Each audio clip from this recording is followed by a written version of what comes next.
The man was ruthless to the point where he cold-bloodedly massacred his unarmed tribesmen. What was the root cause of such profound hatred? Just a few days ago, they returned from the Seine River loaded with treasure and had even brought back the advanced Frankish weapon, the crossbow. In the Battle of Paris, Calf had saved Lagartha's life, so their past grievances had been put to rest. He announced to everyone that he intended to rule here alongside Lagartha, with both of them having equal status. Everyone supported Calf's decision, but Einar expressed opposition. This person was Einar, who once peeped at Lagartha taking a shower, and then he went to Calf to express his dissatisfaction. He said that Calf became the Count because of the support of the Einar family. Therefore, he requested that Calf deal with Lagartha, or he would rebel against his rule. Calf said he had his own plans, so he quickly convened everyone for a meeting. He directly refuted his previous decision and then stated that he wanted to expel Lagartha. At that moment, Lagartha looked at Calf in confusion. She did not understand why Calf would change his decision. Calf then stated that, to be fair, he wanted to conduct a vote. He asked those who agreed to expel Lagartha to leave a mark on the pillar in the middle, thus deciding Lagartha's fate. Einar, after hearing Calf's comments, was the first to rush up and leave a scratch on the pillar and also encouraged his own people to come up and vote. After the voting, it turned out that the majority of people wanted to expel Lagartha, and these people were all followers of Einar. Einar immediately reported the voting results to Calf, and Calf also expressed that he had made a choice.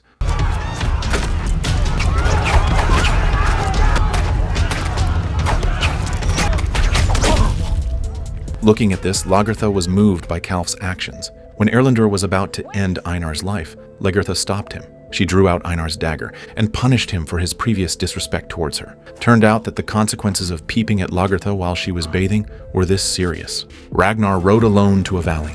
Suddenly, a golden gate appeared before his eyes. The gate was magnificent. Inside it was shining with gold, just like heaven. Perhaps Valhalla was on the other side of the gate. Ragnar was attracted by this sight. He began to step forward, but as he approached, the door started to close.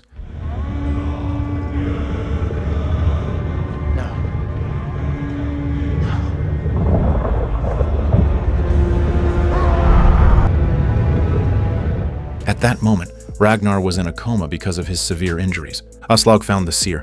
She wanted to know if she could rule Kattegat after Ragnar's death. Aslaug didn't hide her ambition at all. The seer said that a woman was destined to rule Kattegat, but he did not specify who this woman would be. Bjorn held a meeting on behalf of Ragnar. He told everyone about their heroic actions in Paris. He then told everyone that they were able to attain such wealth due to Ragnar's leadership, so they should remain loyal to King Ragnar. He also praised Athelstan.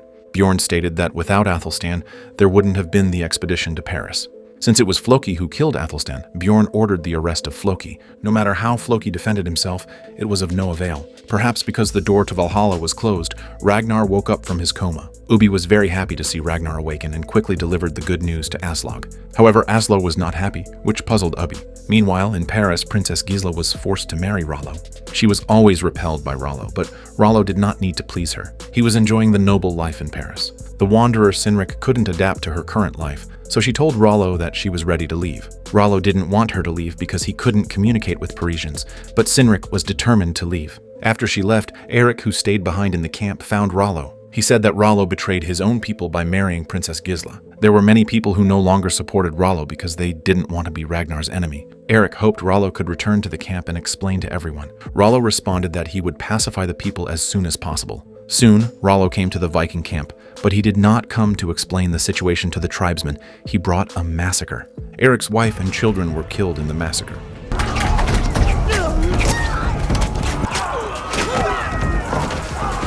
So he set up a shield wall and prepared to counterattack. But Rollo did not stop the soldiers from massacring the Vikings. The Viking shield walls could not withstand the powerful crossbows at close range, and one by one the clansmen fell. Their shield wall was finally broken, and Eric eventually fell. Rollo! You have betrayed your own kind! But we shall be revenged! Ragnar is coming!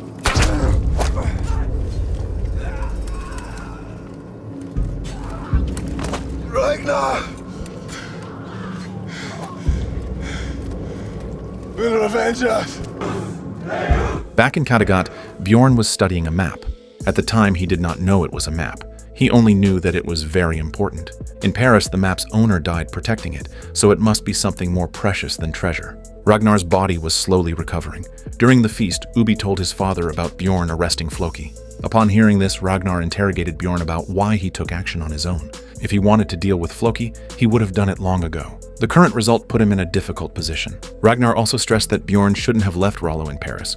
No one understood Rollo better than Ragnar. Perhaps in order to prove himself to his father, Bjorn bid farewell to Ragnar and prepared to go to the wilderness in the north. Ragnar agreed. He reminded Bjorn that winter was approaching, and he should set off immediately. When Floki heard that Ragnar had woken up, he asked Helga to let him escape. Soon, people informed Ragnar about Floki's escape. So Ragnar ordered Ubi to catch Floki, but in reality, he wanted to let Floki go. During his visit to Helga and her daughter, he already knew that it was Helga who let Floki escape. Like a hunted animal, Floki fled with Ubi close on his heels. After some time, while looking at the river, Floki had an idea. Soon, Ubi came after him and Floki disappeared into thin air. At that moment, Ubi seemed to realize that Floki was hiding underwater. So Ubi had Floki caught and brought before Ragnar. In front of everyone to maintain order and authority, Ragnar had no choice but to punish Floki. Floki was tied up with water dripping from his head. There was no reaction at first, but over time it can make anyone nervous. In order to help alleviate Floki's suffering, Helga raised a bowl above Floki's head to catch the water droplets. After dealing with Floki, Ragnar returned home engulfed by anger. Aslaug believed Floki did nothing wrong and further reminded Ragnar that Floki is his brother. She stated that Athelstan was just a Christian. He told Aslaug it was not a matter of faith but of loyalty and trust. Ragnar said Aslaug would never understand this. When Ragnar came to visit Helga and her daughter again, he saw Helga digging a hole. Helga desperately told Ragnar that her and Floki's daughter was sick and had died. With Floki under constant torment from water torture, Helga decided to bury their daughter on her own. Helga couldn't bear to tell him this anymore, but Ragnar thought Floki should know the truth. Upon learning of his daughter's passing, Floki, who had just started to calm down, collapsed once again. The following day, Ragnar, armed with an axe, came to the cave, a sight that greatly worried Helga. Ragnar cut the rope and set Floki free. This left Floki utterly puzzled. As it turns out, Ragnar had a dream about Athelstan the previous night. In the dream, Athelstan told Ragnar to be merciful. Rollo, on the other hand, relied on his body language and broken Frankish to discuss with Count Odo how to deal with Ragnar. His plan played an important role later. The first was to build a watchtower to facilitate the immediate discovery of Viking warships. Next, they stretched iron chains across the Seine River to block Viking ships. Lastly, they formed their own naval force to directly combat the Vikings on water. These three strategies proved to be quite effective against the Vikings.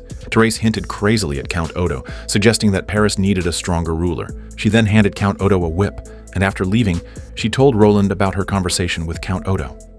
He spoke of the Emperor.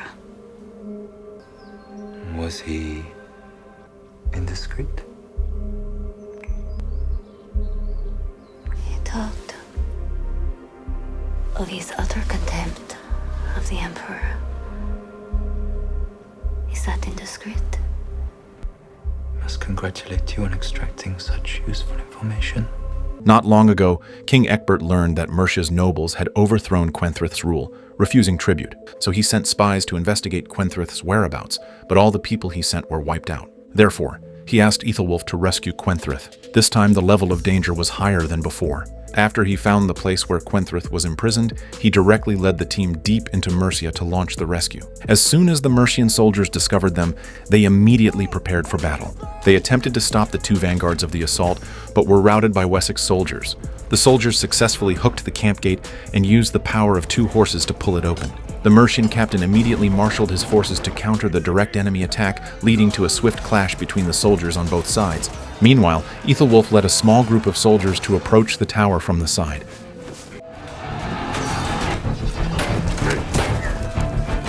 They successfully killed the lookouts on the topmost floor and prepared to storm the tower. At this point, the Mercian soldiers had already predicted their intentions and gathered reinforcements, sparking another intense fight. Kwenthrith, imprisoned upstairs in the tower, lit up with hope at the sight of Aethelwulf. As the situation appeared dire, the commander decided to execute Kwenthrith and her child. All this was witnessed by Aethelwulf, who immediately rushed to their aid, only to be intercepted by a soldier. The soldier yelled, "Kill Kwenthrith!" and then desperately fought off Aethelwulf's approach to the gate. Meanwhile, Kwenthrith was also in a tough spot, struggling against 2 female soldiers intent on killing her. Perhaps it was the strength of a mother that allowed her to tackle one of the female soldiers. Aethelwulf faced off against the Mercian soldiers alone and eventually managed to obtain the keys to break into the tower.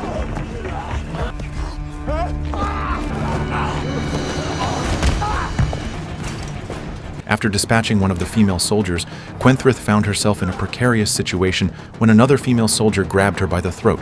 Just as her life hung in the balance, Aethelwulf showed up just in time, saving both Kwenthrith and her child.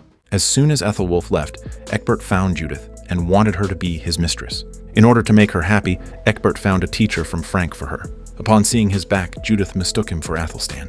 Bjorn ventured alone into the wilderness north of Kattegat, fortuitously finding a cabin in the wild. After dropping off his change of clothes, he began searching for food as he chiseled through the thick ice and began fishing.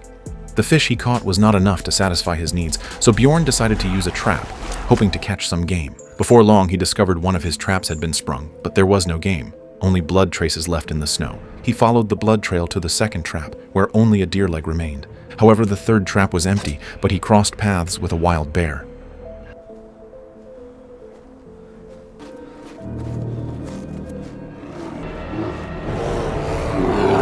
Instinctively, he reached for his weapon just to realize he didn't bring any. Shockingly, the giant bear didn't attack him, but chose to leave. Back at the cabin, Bjorn found a cask of wine on a woodpile, and he began to drink from it.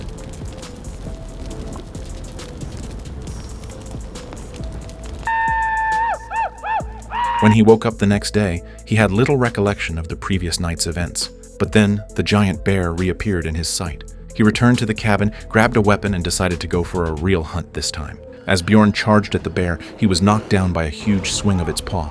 The bear charged at him again, while Bjorn, wielding his weapon, continued to strike its body. The bear let out a sound of pain. Eventually, Bjorn succeeded in killing the giant bear. Bjorn was also seriously injured.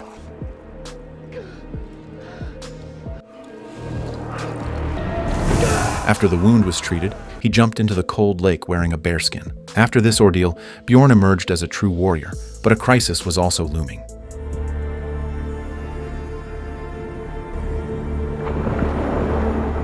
During the night, Erlendur found Kalf and told him the news about Bjorn's solitary journey away from Kattegat. They agreed that this was an excellent opportunity to kill Bjorn. So, the following day they went into the forest where they met a burly man, the berserker they had been looking for. Erlendur entrusted to him his father's ring, suggesting it would ensure the berserker's smooth travel through the wilderness.